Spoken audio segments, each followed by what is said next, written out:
هلا انت بدك تعترف بالتي احسن ولا لا؟ شو بدك يعني اعترف؟ تعترف وين مخبي صارك ابو الدراع؟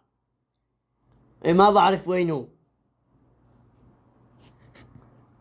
حتى اسألوا ابو ساطور، اسألوه كم مرة سألته عنه.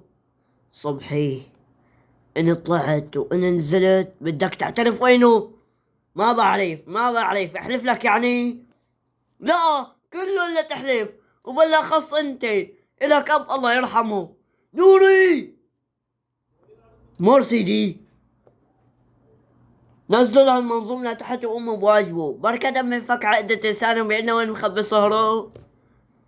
ايه امرك سيدي، امشي معي لإلك. نزل ايدك، عملكم ماني عامل شي. امشي معي احسن لك. نور اتركه. ابو جودات، ليش ماسكه لابو عناد؟ بدنا منه يعترف وين مخبي صهره ابو دراع. ابو عناد ما بيعرف شي، وما له علاقة بكل الموضوع. اسمع ست معتز، انت ما دخلك بنوب، وهيك تعطل العدال على شغلها. راح بتتركه ولا بحكي كلام تاني؟ معتز، شباك، نحن كنا عم نمزح معك يا اخي.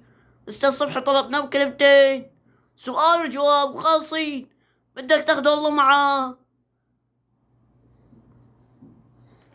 مشي مع مني لصبحي لك. سيدي، بتحب الحقهم واشحط اثنين سوا؟ لك سدني عقبة شو تشحط ما تشحط، ما شفت فرده بإيده؟ لكن شلون بدنا نعرف وينه صار أبو دراع؟ بالناقص ما نعرف وينه أبو دراع. فرده بإيده هذا واحد مجنون بيروحني وبيروحك. أنت عندك ولاد وأنا عندي، لك ما عم تفهم وعلى شغلك. عقيد، معتز، لك حاجة تعذبني أكتر من هيك؟ شو بدك صبحي، شو بدك؟ ليش هيك عملت معي؟ لأنه أنت ما دخلك. شلون ما دخلني؟ بس أبو الدراع بيكون صهري جوز أختي. وإيش كان صهرك عمي جوز أختك؟ كل عنزة معلقة من كرعوبة. استغفر الله العظيم. عم تبكي لك صبحي، ولك أنت ما بتعرف قيمتك بالنسبة لإلي. أنت صاحبي وأخي، ولك أنت رفيق الغوطة. أنت عم تبكي؟ أنا ما عاد إلي عين أقعد بهالحارة.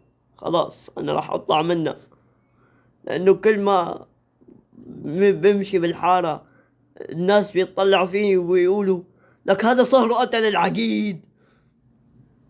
روي لك صبحي روي، احنا لسه ما بنعرف ايش كان هو اللي عمله ولا لا.